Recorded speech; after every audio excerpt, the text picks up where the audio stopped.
3 दिन में जिन पैसों वालों का रिजल्ट को आपने सही किया ना, उन सबको बाहर निकाल दीजिए सर प्लीज। वो इस लायक नहीं है सर। अगर वो अगर आगे चल के सीएम बन भी जाएंगे ना सर, तो इस बिहार को ना बर्बाद कर देंगे। एक तो ऐसी बिहार बर्बाद हो गया है, ऐसे ही बर्बाद हो गया सर। आपके सिवा कोई दूसरा नहीं सुन सकता है। मैं जानता हूं आपके हाथ बंधे हुए हैं, अच्छे से मुझे पता है, लेकिन अगर बंधे हुए हैं सर तो सिस्टम को छोड़ दीजिए ना सर। आइए ना, आजाद होकर घूमिए ना हमारे साथ। जो सही है उसकी बात कीजिए ना। क्यों सिस्टम के अंदर रहें और गलत करें, लोगों के फ्यूचर के साथ में मजाक करते सर। सर ये लोग 2 साल 4 साल से सर बहुत मेहनत कर किए हैं, आपको यकीन नहीं होगा।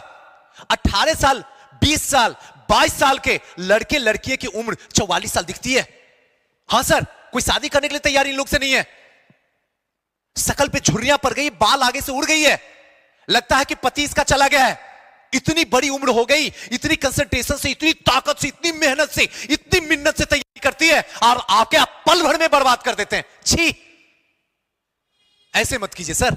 चेक करवाइए फिर से बैठ के, देखिए आपके सिस्टम में क्या है। इतना रहम कीजिए सर। जो 8 क्वेश्चन आपने हटा दिया या आंसर जो भी आप दिया, उस 8 को हटा दीजिए सर। सबका उसमें नंबर जोड़ दीजिए, सबका। और जो गलत किए हैं उसको सही कीजिए, उसके बाद रिजल्ट दीजिए सर। 10 दिन रुक जाएंगे सर, कबूल है। आप 10 दिन लो टाइम हमसे, 500 घंटा टाइम लो, लेकिन रिजल्ट फिर से जनरेट कीजिए सर। इस रिजल्ट के बीच में बहुत बड़ा धोखा हुआ सर, ये मैं भी जानता हूं। और बीपीएससी की तैयारी करने वाले और करवाने वाले सारे महान शिक्षक इस बात को जानते हैं। अलग बात है सर, कोई आवाज नहीं उठाता है, पता नहीं क्या प्रॉब्लम उन लोग के साथ में। लेकिन सर गलत है गलत सर। कोई इस पे एक्शन लेने के लिए तैयार नहीं है। जिसको देखो वही है, इतना नौकरियां देंगे। अरे नौकरियां देना बात की बात है भाई, छोड़ो ना, नौकरियां नहीं दो, बस एग्जाम सही से करवा लो, बस यही रहम कर दो। इतना रहम कर दोगे, हम सारे लोग बिहार के आदमी खुश हो जाएंगे। ऐसी नौकरियां दोगे, पैसा ले लेके नौकरियां, छी, लोग भरेंगे नहीं फॉर्म। थोड़ा सा सर रहम कीजिए। मैं आपसे बड़ा ना हूं, ना कभी हो पाऊंगा। आप जिस पद पे हैं उस पद पे मैं कभी नहीं पहुंच पाऊंगा। आप सम्मानीय हैं, सम्मानीय थे, लेकिन आपने गलत किया है। एक संवैधानिक पद पे बैठा हुआ प्रतिष्ठित इंसान बेईमानी कर दिया, उसमें भी उन बच्चों के साथ जिनकी आर्थिक स्थिति चौपट है। खेत खलिहान जमीन जायदाद बेच के पटना प्रयागराज मुखर्जी नगर में एडमिशन करवाए, एक मुश्त पैसा देके, 1 टाइम पेमेंट, बड़ी बड़ी संस्था को देके, बड़ी बड़ी संस्था बड़ी बड़ी दौलत बना ली।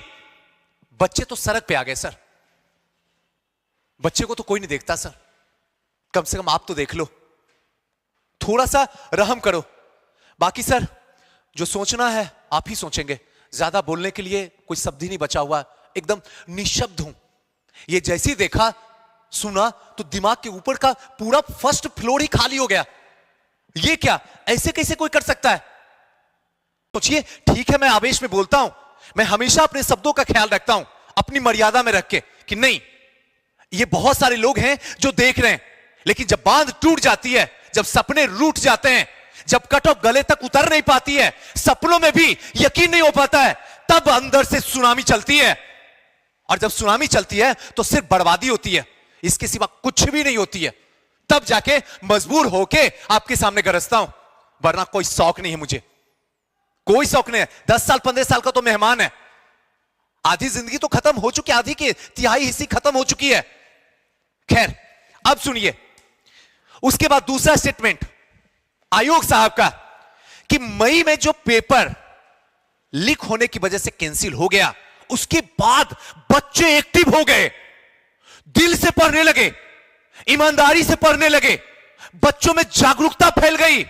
उनको लगा कि मुझे एनी हाउ क्रैक कर देना है, और उन्होंने क्रैक कर लिया 113 नंबर। इसका मतलब है दोस्तों, टेस्ट सीरीज लगाओ, बीपीएससी क्वालिफाई कर जाओ। एक बार टेस्ट लगाओ, उससे पता चल जाएगा आपको इतना आया है, उसके बाद घर में बैठ के मौज लो। और बाकी सब क्या थे? बैठ के बैंड बजा रहे थे घर में। 11,000 पास किए और बाकी जो फेल किए वो कर क्या रहे थे घर में? पिछले 2 साल से क्या ये लोग पढ़ने वाले नहीं थे? ये लोग जिंदा हैं कि नहीं है? आयोग को पता नहीं है क्या? हम जैसे शिक्षक को पता है। और आप कहते संवैधानिक पद पे बैठा हुआ है, क्या उसको इतना भी नहीं पता है कि बाकी लोग क्या कर रहे थे? बाकी लोग को सदमा नहीं लगा था मई में, बाकी लोग जश्न मना रहे थे, हनीमून मनाने गए थे कि चलो भाई चलते हैं।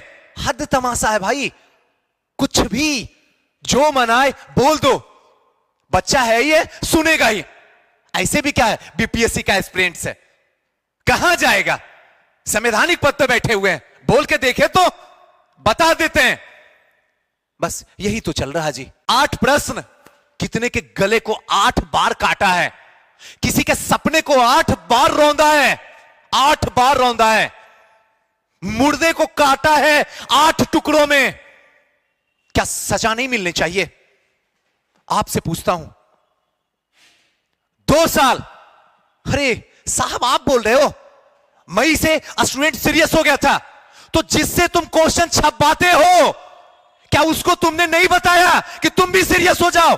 150 क्वेश्चन में 1 क्वेश्चन गलत नहीं होना चाहिए। वहां दिमाग काम नहीं किया था आपका, वहां थोड़ा सा भी दिमाग नहीं काम किया। वहां कौन सी दुनिया में सोए हुए थे साहब? कहां चले गए थे? कहीं घूमने प्लानिंग थी परिवार के साथ? वहां आपको बोलने में मुंह में क्या हो जाता है? अगर वहां आज नहीं बोले होते तो आज सपना इस तरीके से नहीं मरता। कट ऑफ किसी भी हालत में 113 क्रॉस नहीं करता। 8 घटा दो तो रियल नंबर पे पहुंच जाएगा, रियल नंबर पे पहुंचेगा। आपने वही ड्रामा किया। क्या चुल मची थी? 24 घंटे के अंदर आपने आंसर दे दिया। क्या 48 घंटे के बाद नहीं आ सकता था आंसर? ये कहां से ड्रामा किए थे साहब? साहब आपको भी पता था, मार देंगे तुमको, जिंदा लाश बना देंगे, तुम्हारा सिलेक्शन होने नहीं देंगे, तुमको जो करना कर लो। आयोग है, पावर है, संवैधानिक पद पे बैठे हुए हैं, कुछ नहीं उखाड़ सकते हो तुम मेरा। इस बात तो सही है साहब, हम तो सच में आपका कुछ नहीं कर सकते हैं, लेकिन आप तो सब कुछ हमारे साथ कर रहे हैं। थोड़ा तो रहम खाइए, थोड़ा तो सितम दिखाइए, थोड़ा जो गलत किया है अगर आप नहीं किए हैं तो जिन्होंने किया है उसको। यानी कि 40% सीरियस स्टूडेंट थे जो वाकई में बीपीएससी के लायक थे, 60% गवार थे, बेवकूफ थे, जाहिल थे। उनको सिर्फ 50,000 से मतलब था, बाकी कोई मतलब नहीं था। क्या गले तक उतरती है आपकी बात?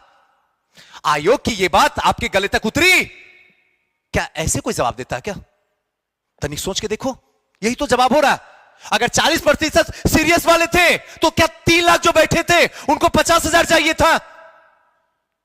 ऐसे हजारों सवाल निकलेंगे। अभी आपके हर एक स्टेटमेंट पे हजारों ऐसे सवाल निकलेंगे जो किसी के सर के ऊपर से घूमेगा, लेकिन दिमाग वो कभी लगा ही नहीं सकता है, क्योंकि हमारा आयोग धन्य आयोग है, जिसकी जितनी कल्पना की जाए, जितनी इज्जत दी जाए, उतना ही कम है। खैर छोड़िए जी, आप भी जानते हैं क्या तमाशा। 68 उसके बाद पत्रकार महोदय ने पूछे, साहब 68 का नोटिफिकेशन नहीं आया है, क्या बात है? इन्होंने तुरंत जवाब दिया, आज आ जाएगा, थोड़ा सा हम लोग विलंब करते हैं कि आज नहीं है, तुरंत रिजल्ट आया है, थोड़ा दिन के बाद करते हैं। क्यों? अगर आज आ जाता तो? आज क्यों आता? क्यों 15 दिन पहले नहीं आया? आज आने के पीछे क्या कारण था? क्योंकि आसानी से मुद्दे को दबाया जाए, कल तक आ जाएगा, टेंशन मत लीजिए। आप लोग 68 वाले जो है तेल लेने जाए, 67 वाले, और कई 67 वाले भी कहेंगे तेल लेने जाए। चलो 68 आ गया है, जल्दी जल्दी भर लेते हैं, जल्दी जल्दी फिर से तैयारी करते हैं, कट ऑफ 125 जाएगा, आपका तमाशा बनेगा, फिर नहीं होगा। लिखवा लो, जितनी गाली देना दे लो, होगा यही। आप कुछ नहीं कर पाओगे, सदियों से हो रहा, फिर से आगे यही होगा। ड्रामा जितना रचना। 1 मिनट लेट हमारी बिटिया एग्जामिनेशन सेंटर के पास पहुंची तो आप लोगों ने कहर मचा के रख दिया, भगा दिया, और आप बैठ के अपने रूल को तोड़ रहे थे। आपको कोई बोलने वाला नहीं था क्या? या आपकी आत्मा मर गई थी? या आप बिक चुके थे पहले से ही? तीनों ऑप्शन में तो कोई ना कोई तो सही जरूर होगा। क्या सही होगा ये आयोग को भी पता है, ये हमें भी पता है, और सच बात है ये आपको भी पता है, यही सच है। उसके बाद कुछ भी नहीं पूछा गया। उसके बाद सिंपल हम पूछते हैं, 8 प्रश्नों का कोई जवाब नहीं है, कोई जवाब नहीं है। ये 8 प्रश्न कितने के गले को 8 बार काटा है, किसी के सपने को 8 बार रौंदा है, 8 बार रौंदा है, मुर्दे को काटा है 8 टुकड़ों में। क्या सजा नहीं मिलनी चाहिए? आपसे पूछता हूं, 2 साल, अरे साहब आप बोल रहे हो मई से स्टूडेंट सीरियस हो गया था, तो जिससे तुम क्वेश्चन छपाते हो क्या उसको तुमने नहीं बताया कि तुम भी सीरियस हो जाओ? 150 क्वेश्चन में 1 क्वेश्चन गलत नहीं होना चाहिए। वहां दिमाग काम नहीं किया था आपका, वहां थोड़ा सा भी दिमाग नहीं काम किया। वहां कौन सी दुनिया में सोए हुए थे साहब? कहां चले गए थे? कहीं घूमने प्लानिंग थी परिवार के साथ? वहां आपको बोलने में मुंह में क्या हो जाता है? अगर वहां आज नहीं बोले होते तो आज सपना इस तरीके से नहीं मरता, कट ऑफ किसी भी हालत में 113 क्रॉस नहीं करता। 8 घटा दो